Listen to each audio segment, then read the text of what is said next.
Hi ഒരുവൺ. നമ്മളിന്നിവിടെ discuss ചെയ്യുന്നത് power ഒപ്റ്റിമൈസറിനെ കുറിച്ചാണ്.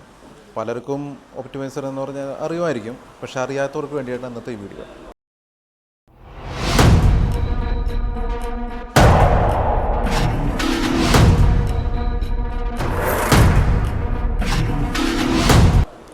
എന്താണ് ഒപ്റ്റിമൈസർ? അതായത് നമ്മുടെ സോളാർ പവർ പ്ലാന്റിൻ്റെ എഫിഷ്യൻസി ബൂസ്റ്റ് ചെയ്യുന്നതിന് വേണ്ടി നമ്മൾ അഡീഷണൽ ആയിട്ട് കൊടുക്കുന്ന ഒരു റിക്വയർമെൻ്റാണ് പവർ ഒപ്റ്റിമൈസർ. ഇപ്പോൾ നിങ്ങൾ തന്നെ പലതരം ഒപ്റ്റിമൈസറിനെ കുറിച്ചൊന്ന് കേട്ടിരിക്കും. മാർക്കറ്റിൽ ഇപ്പോൾ വരുന്നതിലിപ്പോൾ മൈക്രോ ഇൻവെർട്ടർ ഒരു ഒപ്റ്റിമൈസറാണ്. പക്ഷേ നമ്മളിവിടെ നിന്ന് ഡിസ്കസ് ചെയ്യുന്നത് DC ഒപ്റ്റിമൈസറിനെ കുറിച്ചാണ്. DC ഒപ്റ്റിമൈസർ നമുക്ക് സ്ട്രിങ് ഇൻവെർട്ടറിൻ്റെ കൂടെയാണ് നമ്മൾ അറ്റാച്ച് ചെയ്ത് വരുന്നത്.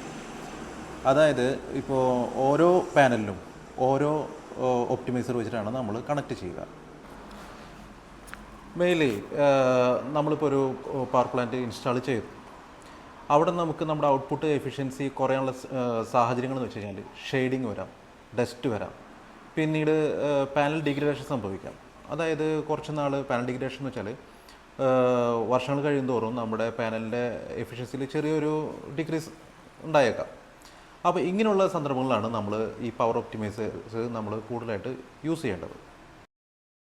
ഇപ്പോൾ നോർമൽ കേസിൽ നമ്മളൊരു സോളാർ പവർ പ്ലാന്റ് നമ്മുടെ വീട്ടിൽ നമ്മൾ ഇൻസ്റ്റാൾ ചെയ്യുന്ന സമയത്ത് നമ്മൾ വേറെ ഒന്നും നമ്മൾ ചെയ്യാറില്ല. സോളാർ പാനൽ നമ്മൾ സീരീസ് ആയിട്ട് കണക്ട് ചെയ്യും. അത് ഡയറക്റ്റ് നമ്മൾ നമ്മുടെ സ്ട്രിങ് ഇൻവെർട്ടറിലേക്ക് കൊടുക്കുകയാണ് ചെയ്യാറ്.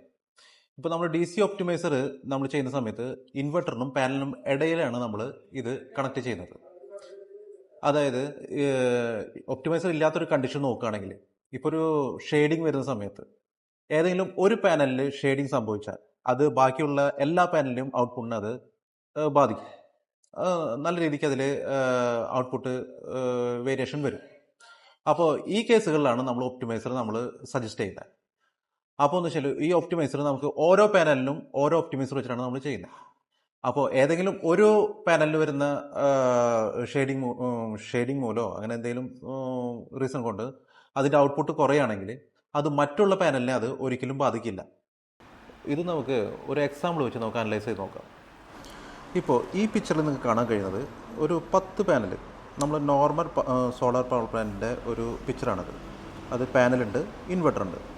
അതിൽ നമുക്ക് കാണാൻ കഴിയുന്നുണ്ട് അതിൻ്റെ ഔട്ട്പുട്ട് എന്ന് പറയുന്നത് 300 വാട്ടാണ് ഓരോ പാനലിൻ്റെയും ഔട്ട്പുട്ട്. അതിൽ 8 ആംപിയറാണ് അതിൻ്റെ കറണ്ട്, 37.5 വോൾട്ടേജാണ് അതിൻ്റെ വോൾട്ടേജ്.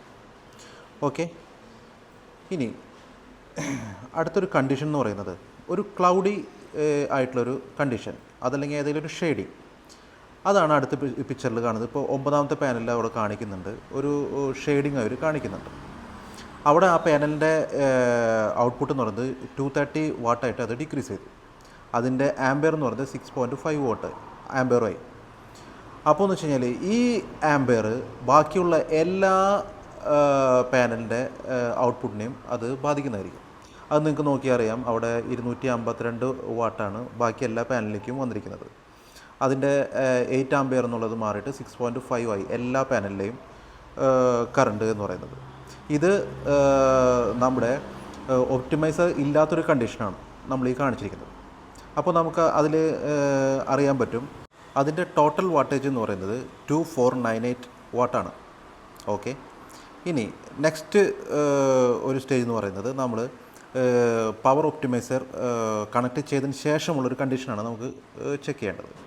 അതിൽ നോക്കിയാൽ അറിയാം 9ാമത്തെ പാനലിൽ നമുക്ക് ഈ ഷെയ്ഡിങ് കണ്ടീഷൻ ഓൾറെഡി വന്നിട്ടുണ്ട്. അപ്പോൾ അതിൻ്റെ ഔട്ട്പുട്ട് എന്ന് പറയുന്നത് 230 വാട്ടായിട്ട് ഡിക്രീസ് ചെയ്തിട്ടുണ്ട്. ഓക്കെ, അതിന് കറണ്ട് എന്ന് പറയുന്നത് 6.5 ആംബിയറാണ് ഇപ്പോൾ ഉള്ളത്.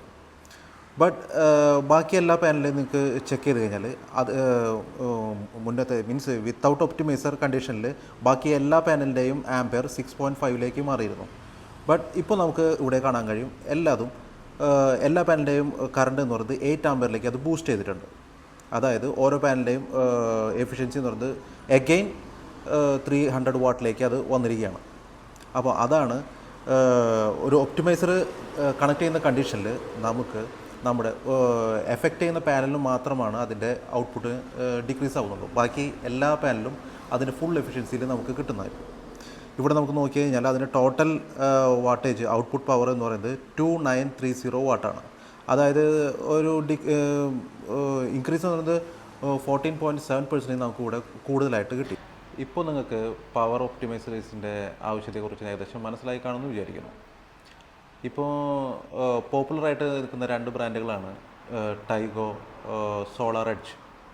ഇതിൽ സോളാർ എഡ്ജ് എന്ന് പറയുന്നത് നമുക്ക് സോളാർ എഡ്ജിൻ്റെ ഇൻവെർട്ടറിൻ്റെ കൂടെ മാത്രമേ യൂസ് ചെയ്യാൻ കഴിയുള്ളൂ, കണക്ട് ചെയ്യാൻ പറ്റുള്ളൂ.